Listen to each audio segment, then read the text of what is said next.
I'm committed now. I'm the social media person, or I have to be there every time there's something. Yeah. It's much better just to say we have an event in July. We need someone to play a role, and then you can really put your best into it without worrying about, sort of burdening yourself with another responsibility that you really don't have time for. I just really like to get to help Istvan with his things, I suppose, because it's like there's like things like sending out emails to stuff that he's just not getting around to it, and if he could just one time give me the context, I could actually do it. Yeah, I'd say that would be brilliant. And the thing is that it's evolving organically, this whole thing anyway, and this association with Istvan and with GIY with Kerry.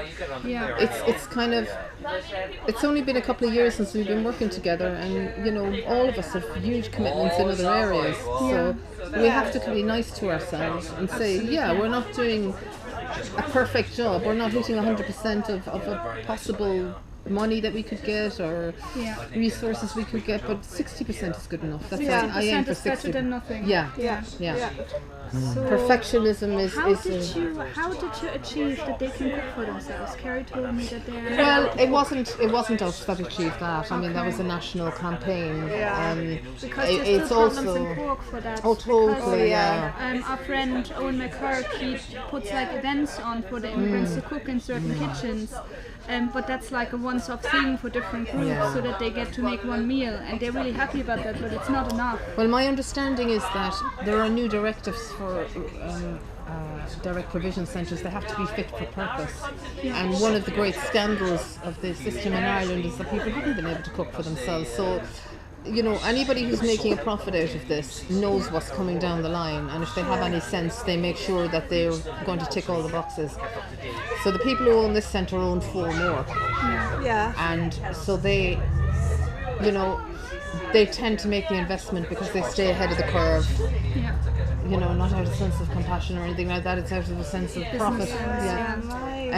So they've got a kitchen now, and they can cook their own food. They have a shop in the lodge. They get a card where they have so many points every week. It's about equivalent to a euro each point. So they get 60 points for the first adult, and 30 for an additional adult, and then 15 for each child.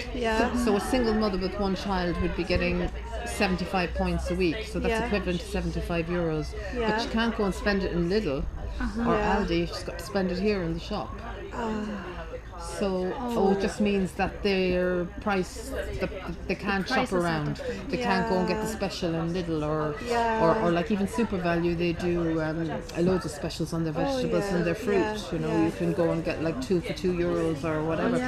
But they have 19 euros and 50 cents a week from the social, so they do use that money for that sort of thing. But then of course they have to dress their children, and they have to, but then even they don't get children's allowance. It also depends what ingredients are available though, because like from the countries that they're from, the cooking traditions that they have, a small shop here mightn't provide the ingredients that they want for the food but that they things want to like cook. the staples you can get locally for sure. But it is getting better up there now. I mean, they've been having self-catering for about less than a year. It's getting better because the manager is now going to the African shop in Cork and buying the particular kind of food that the African women want, and the particular sort of things that the halal and all that sort of thing. So it is getting better. It's still overpriced, but it's great progress.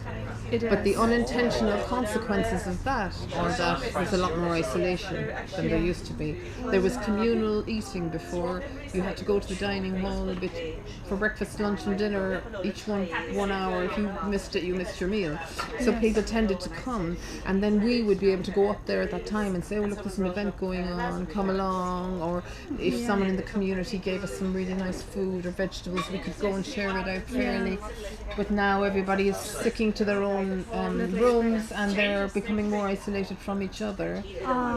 And their women are busier with the cooking, so they're not engaging as much, because we have a couple of projects that we run in the town where we do like we're working with the textile artists. We've had 3 different exhibitions so far, and that was really very well supported before they started cooking for themselves. But now they have a new purpose and rhythm to their day, so they don't need as much sort of external occupation.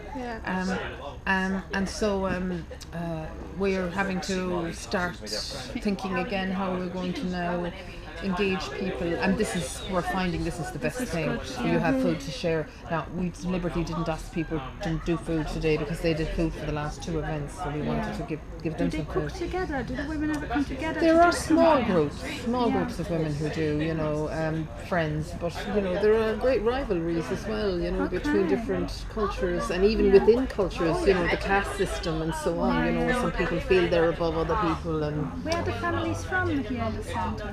at the moment we have a lot of Pakistani, Bangladeshi families, and then there are African families, Nigeria, South Africa, Tanzania, and then we've got Albania, Armenia,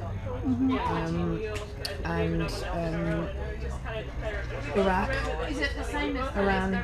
So it's a really big mixture. It is, yeah, and the clash of cultures. And stuff. Yeah, that's the thing. And you know, you have some people who are very devout, maybe Muslims from Pakistan, where the women are in very defined roles, and you know, they don't have the freedoms that the African women might have, especially the single mums who are quite social and who might go out for a night or something like that, and then they would be frowned upon, looked down upon, that they are, you know, they're not very moral or whatever, and there's a lot of judgment.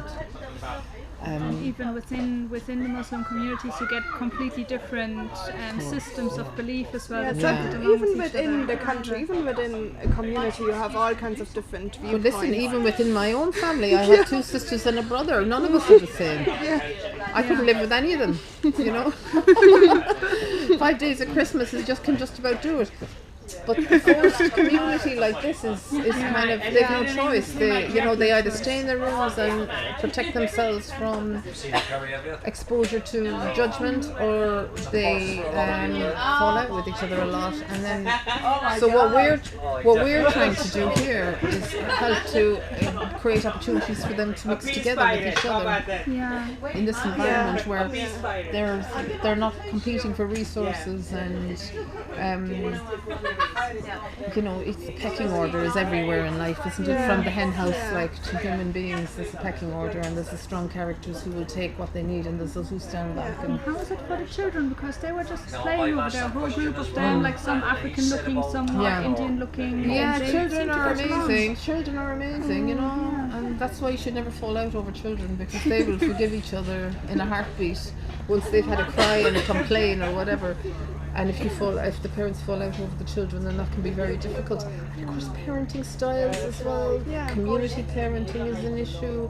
Some people feel it's okay to tell other people's children off, or even to hit other people's children. And then there are parents who would never hit their children, who are horrified and who want the guards called if someone hits their child. You know, that did happen before here as well. So, you know, the challenges are enormous for them. And the managers, they have a huge challenge as well. I mean, I couldn't do that job. I hate to be the arbitrator of anything that's going on over there. It's a luxury for us. We come and do all the nice things and the supportive things, and we can go home, but you know, they have to deal with all the problems as well. And they're very supportive of our project, you know. We use the water from there, we use the electricity from there, and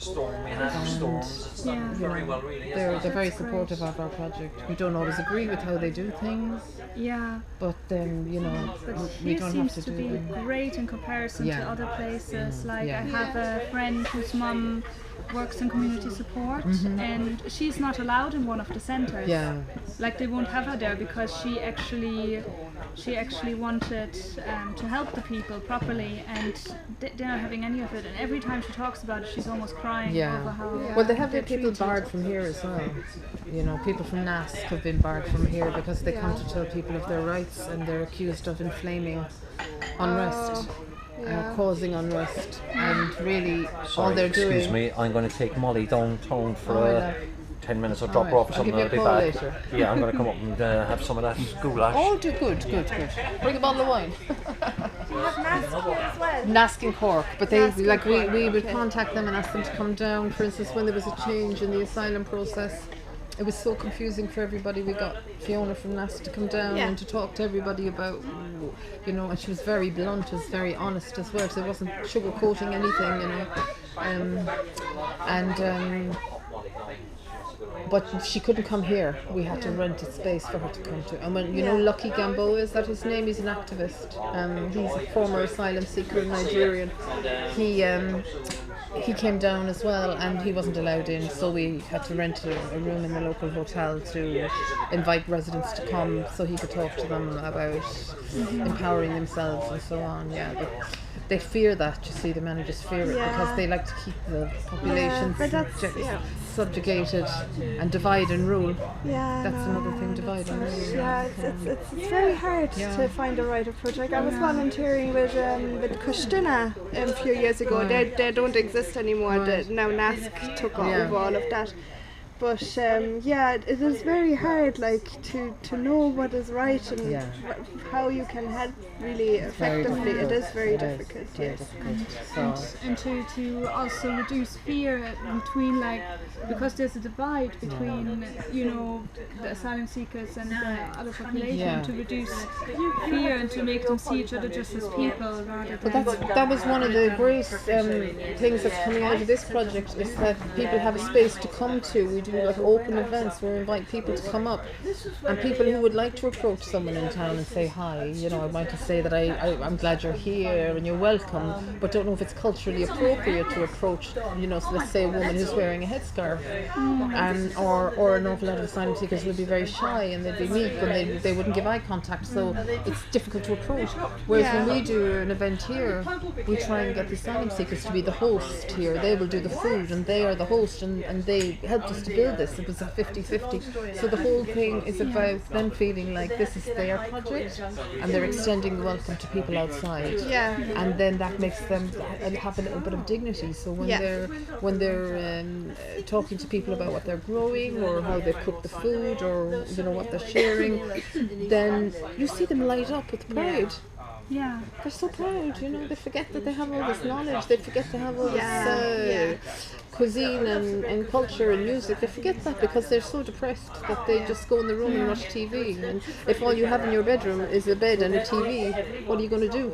You're going to watch the TV. It's cheap, it's free to watch it, So we've seen people's health deteriorate dreadfully here. That's the thing. If you're in limbo, then there's no end in sight. If you knew, this process is going to take 6 months or a year or 2 years, you can set that for yourself. But if you just don't know, if it's indefinite for you, then I know people who stayed for more than 10 years. And there was 2 families here on the same year, about 2 years ago. They had both been here for 8 years. One family got their refugee status and the other was sent back. Like the fear that brings up in everybody then, because they're like, I'm here 5 years, they're here 8 years, they still got sent back. Oh God, that's what happened to me, And when someone gets their papers, all the other children, they're happy for them, but they're sad for themselves as well, because they, like, if we do any art with them in homework club, they're always drawing houses. That's what they always draw. This is my house, and this is my window, and this will be my. And the mums always say the same thing. All the kids are like, when can we have our own house? So, what can be done here for them? Much more. What should be finished? What should be started? What kind of resources we miss? Well, I think the conversation is a good place to start, because we've been doing it for years now, and in a way we need fresh ideas, we need a fresh eye. People come in from the outside and they can see what we're doing and they can think what they can add to it or introduce. And that reinvigorates us then as well, because if somebody says to me, what can I do? I'm like, blank. I don't know. So I think really the sort of way that it's worked best for us so far has been, if someone shows an interest in being part of an organisation like this, is just to say, come along, meet people, get to know them, and organically what you have to offer will come out, and what your experience and what you've done in other places you can bring. So that's really the best way to do it, not to have any preconceived notions about what you can offer, but just come and see what happens. And often just human contact and conversation, and asylum seekers meeting other people who are compassionate understanding, open, interested, interested in the person, their culture, and their whatever. We never ask them their story. A lot of people we've never asked them why they're here, what happened to them on the way, or anything like that, because they have to do that so many times with the authorities that we kind of made that decision at the beginning that unless they want to share it, we would never ask them, and most of them don't share it. Most of them, there's a shame, or there's a fear, or there's a hurt. There's a trauma attached to it. That every time they bring it up, they have to relive it, or they feel in a way like you're going to judge them in a certain way, because some people have to tell lies to get away from where they were and get here. Some people come from countries where the only way to get anything done is a brown envelope under the table, and so when they come here, they're conditioned to that thinking, and then they make their initial statement, and then they can't back it up, and so they spend years worrying and fearing what they said. And that if they change the story now, or actually the truth would have been enough, they didn't have to add on things to it to kind of embellish, or and I've seen one woman in particular who she's been 5 years now. She's such a beautiful woman. She was involved in everything in Clonakilty. She was our bridge to the community there. She was part of the local community choir. She was part of the local brunch, cultural brunch, and part of our group. She's just involved in everything, had friends everywhere. And eventually people became so jealous of her in the lodge, and she made it herself. She made that life herself. Everyone used to say, "Oh, let's call Pindili. She'll know what to do," or she'll come. And just a couple of women got really jealous of her, and they made her life pure hell, and she moved out. She went to Tremor about a year ago, and she's miserable there now with her little boy. She's miserable. She's not found any community there. And she can't come back. Well, it's very hard to come back once you go from here. Yeah, they kind of don't encourage people moving around, so they kind of punish you if you move. You stay where you move to. Oh, that's such a shame. Because I know of some cases, some people are very proactive, so they do a lot for themselves. They try to get all the lessons, English lessons. They're thinking ahead of what they want to do when they get out, and they're working towards that. So they get very strong, and then you have others who are not doing it, and then they become jealous, and they say,